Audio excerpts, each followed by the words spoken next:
Gloire et louange à notre Dieu, nous bénissons le Seigneur, nous exaltons son Saint-Nom et nous le glorifions. Parce que notre Seigneur, il est puissant, il est bon.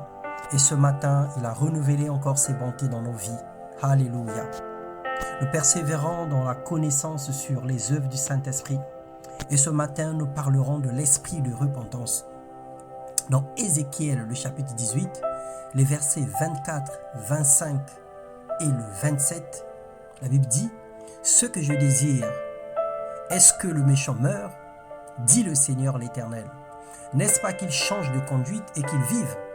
Si le juste se détourne de sa justice, et commet l'iniquité, s'il imite toutes les abominations du méchant, vivra-t-il? Toute sa justice sera oubliée parce qu'il s'est livré à l'iniquité et au péché. À cause de cela, il mourra. Alors si le méchant revient de sa méchanceté et pratique la droiture et la justice, il fera vivre son âme. Bien-aimé, la Bible nous fait savoir que peu importe ce que tu as donné à Dieu aujourd'hui, peu importe ton niveau de justice ou de justesse, si tu arrives à commettre des péchés et que tu ne te repens pas à cause de ces abominations, tu mourras. Par contre, le méchant, celui qui a fait toute espèce de mal, s'il décide de tout renoncer, de se repentir et de venir à Dieu, alors le méchant vivra. Alors nous voulons cerner la responsabilité de tout un chacun par rapport au châtiment éternel. Vaut mieux la fin que le commencement. Combien ont bien commencé mais aujourd'hui terminent mal. Très mal au point de devenir ennemis de Dieu et persécuteurs des saints. Oublions que les bonnes œuvres ne suffisent pas pour être sauvés. Le Saint-Esprit nous révèle toujours sa volonté. Il nous montre comme dans un miroir notre parcours. La vie du mal nous écarte de la voie de Dieu. Le péché ainsi que le mépris du Saint-Esprit nous ferment la porte à la plénitude.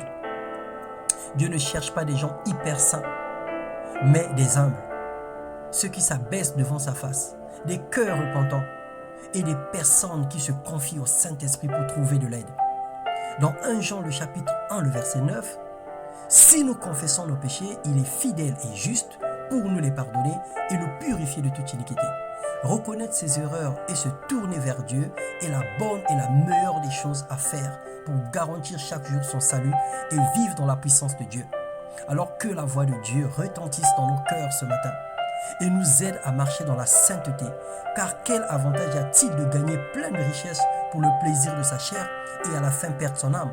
Alors faisons le bon choix, bien-aimés. Laissons le Saint-Esprit nous guider. Seigneur, toi seul es le chemin qui mène à la vie.